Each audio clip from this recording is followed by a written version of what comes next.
Privas est devenue la capitale de l'Ardèche en 1791. Elle est située dans la région Rhône-Alpes, près de la vallée du Rhône. Les habitants sont appelés les Privadois et les Privadoises.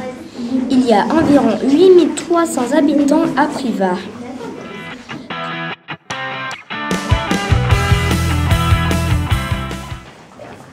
Le blason de Privas a été créé en 1809. Il montre un chêne pour symboliser la force et l'énergie. Il y a 3 fleurs de lys. On peut voir une couronne avec 3 tours car Privas était une place fortifiée. La devise de Privas est « Détruite par la violence, son énergie l'a ressuscitée ».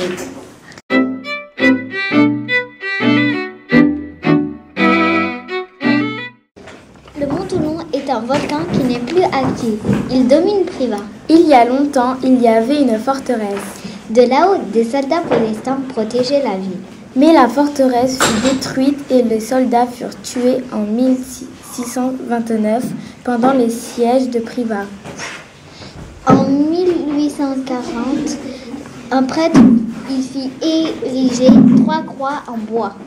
En 1957, une piéta fut sculptée au pied des croix. Quand vous arrivez à Privas, le palais de justice est le premier bâtiment que l'on voit. Il a été construit en 1829. Il est grand avec des colonnes en façade. Il ressemble à un temple grec.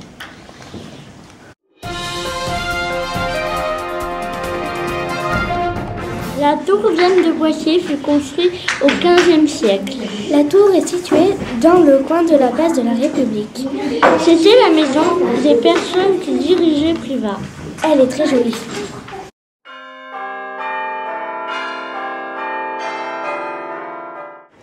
L'église catholique a été construite en 1884. Ses décorations sont simples.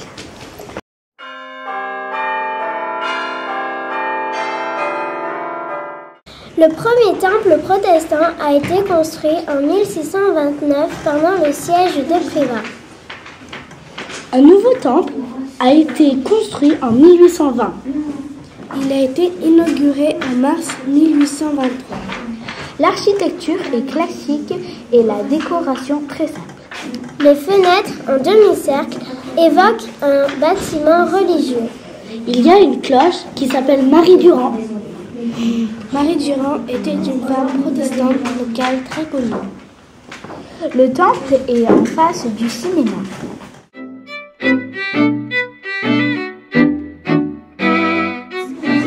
Le conservatoire est construit dans un bâtiment du XVIIe siècle. Il y a 390 élèves au conservatoire. Il se trouve à côté de la chapelle des Récollets de la prison. Autrefois, c'était le collège de Privas. La médiathèque est située au centre-ville. Elle s'appelle Jacques Dupin, poète né à Privas. Avant d'être une médiathèque, ce fut une église catholique au XVIIe siècle. En 1913, elle a été transformée en théâtre, puis en cinéma et enfin en médiathèque. Elle a accueilli ses premiers lecteurs en novembre 1988. Vous pouvez emprunter des livres, des bandes dessinées, des CD, des CD-ROM. Vous pouvez aussi voir des expositions culturelles dans le hall. Le théâtre est situé à côté du lycée Vincent d'Indy. Il a été inauguré en 1970 et il contient 800 places. Il y a un club de théâtre pour les enfants, les adolescents et les adultes.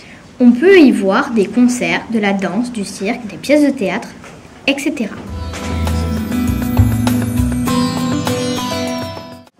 La construction de la mairie a commencé en mai 1936.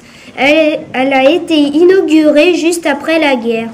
Dans la salle du conseil municipal, il y a une grande peinture qui représente le siège de Privas. Le beffroi de la mairie est aussi haut que le clocher de l'église catholique. On peut monter jusqu'en haut du beffroi pour admirer la ville.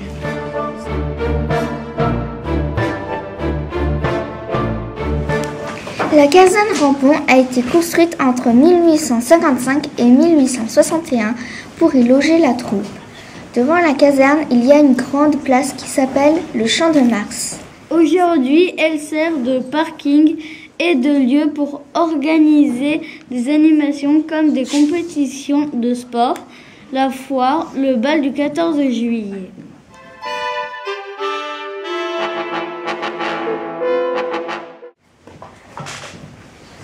La prison de Privas fut construite entre 1812 et 1820. Elle a été ouverte en février 1820. Elle est située en centre-ville à côté de l'école de musique. C'est une prison qui accueille uniquement des hommes majeurs. Il n'y a pas de femmes, il y a 62 places.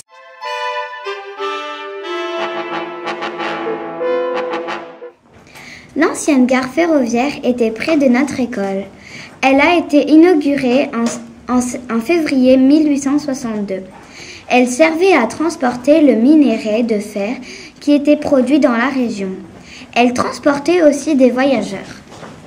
Elle a été fermée en 1958 pour les voyageurs et elle a été détruite en janvier 2001. Aujourd'hui, l'Ardèche est le seul département français sans ligne ferroviaire de voyageurs. La place de la gare a été transformée en grand parking où le cirque peut s'installer.